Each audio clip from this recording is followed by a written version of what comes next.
Hi, என்னோட one line discipline என்னன்னா know your strength. ஒரு அழகான காடு இருந்துச்சான். அந்த காட்டுக்குள்ள எல்லா அனிமல்ஸும் ரொம்ப ஹாப்பியாக ரொம்ப ஃப்ரெண்ட்லியாக வாழ்ந்துட்டு வந்துச்சான். அதில் ஒரு மெஜஸ்டிக் லயன், அப்புறம் எல்லாருக்கூடையும் ரொம்ப சேட்டை பண்ணுற ஒரு எலிஃபெண்ட், அப்புறம் ஒரு ரொம்ப குறும்புத்தனமாக இருக்கிற ஒரு ரேபிட், எல்லாம் இந்த 3 ஃப்ரெண்ட்ஸாக ஜாலியாக ஒரு இடத்துல விளையாண்டுட்டு இருந்துச்சான். இது ரொம்ப நாளாக அந்த காட்டையே வேவு பார்க்குற ஒரு ஹண்டர் அந்த பக்கம் வந்தானா. இதில் எதுனா ஒரு அனிமல் இல்லை 2 அனிமல் நம்ம எடுத்துகிட்டு போனோன்னா சர்க்கஸ் வச்சு பொழிச்சிக்கலாமே அப்படி யோசிச்சு ஒரு இடத்துல பெரிய பிட் ஒன்று தோண்டி அதில் ட்ராப் செட் பண்ணானா. லயன் அந்த ட்ராப்பில் தொபுக்கட்டின்னு விழுந்துருச்சான்.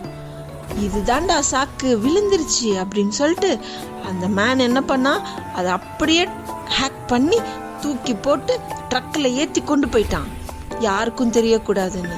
இது அங்கே விளையாண்டுட்டு இருந்த அந்த ரேபிட் பார்த்துருச்சு. அச்சிச்சோ, நம்ம ஃப்ரெண்டை எவனோ தூக்கிட்டு போறானே அப்படின்னு சொல்லிட்டு அந்த ட்ரக்கு பின்னாடியே ஓடிச்சு.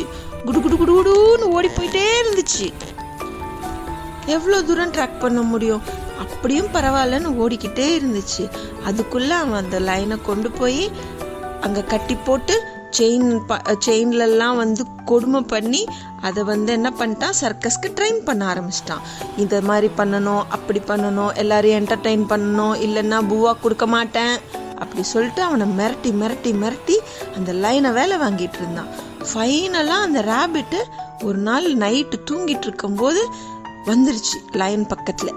வந்துட்டு, ஹாய் லயன், நான் தான் வந்திருக்கேன், எந்திரி அப்படி சொல்லிச்சான். பார்த்தாக்கா அதோட ஃப்ரெண்ட் ரேபிட், ஹேய் நீ எப்படி இங்க வந்த அப்படி கேட்டுச்சான் லயன். நீ காட்டுக்குள்ள இருக்கும்போது எவ்வளோ கம்பீரமா கர்ஜனை பண்ணிக்கிட்டு எங்களெல்லாம் நல்லா வழி நடத்திட்டு எவ்வளோ திமுறா கெத்தா சுத்திட்டு இருந்த, நீ போய் இப்படி இருக்கலாமா?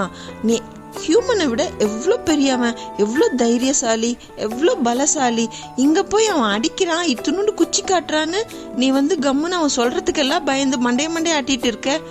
நீ உன் ஸ்ட்ரென்த்தை காமி, நம்ம 2 பேரும் தப்பிச்சு இங்கேருந்து ஓடி போயிடலாம் நம்ம காட்டுக்குள்ளே அப்படி சொல்லிச்சான். மறுநாள் அந்த மேன் சர்க்கஸ்க்கு இப்படி பண்ணணும் அப்படி பண்ணணும் ட்ரெயின் பண்ணுறதுக்கு கூட்டு போய் மிரட்டினானான். செம்மக்கம் வந்துருச்சான். நம்ம ஒரு ரோர் பண்ணுச்சு, பயந்து போயிட்டான் அந்த ஆள். பயந்து போய் சொல்லிட்டு அங்கிருந்து மெல்லமா பதுங்கி பதுங்கி ஓடி போயிட்டான். அப்புறம் தான் தெரிஞ்சிச்சு, நம்மளோட ஸ்ட்ரென்த்தே நமக்கு தெரியாம எவனோ குச்சி வச்சு அடிக்கிறான்னு நம்ம பயந்துட்டு இருக்கோம்னு சொல்லிட்டு அங்க இருக்கிற டென்ட்டெல்லாம் பிச்சுக்கிட்டு ரேபிட்டும் லைனும் அங்கிருந்து ஃபாரஸ்ட்டுக்கு ஓடி போய் ஹாப்பியா எப்பயும் போல ஜாலியா வாழ்ந்தாங்க. இதுலேருந்து நமக்கு என்ன தெரியுதுன்னா, you should know your strength. அதை நோக்கி நம்ம ஹாப்பியாக பயணிக்கணும். பாய்.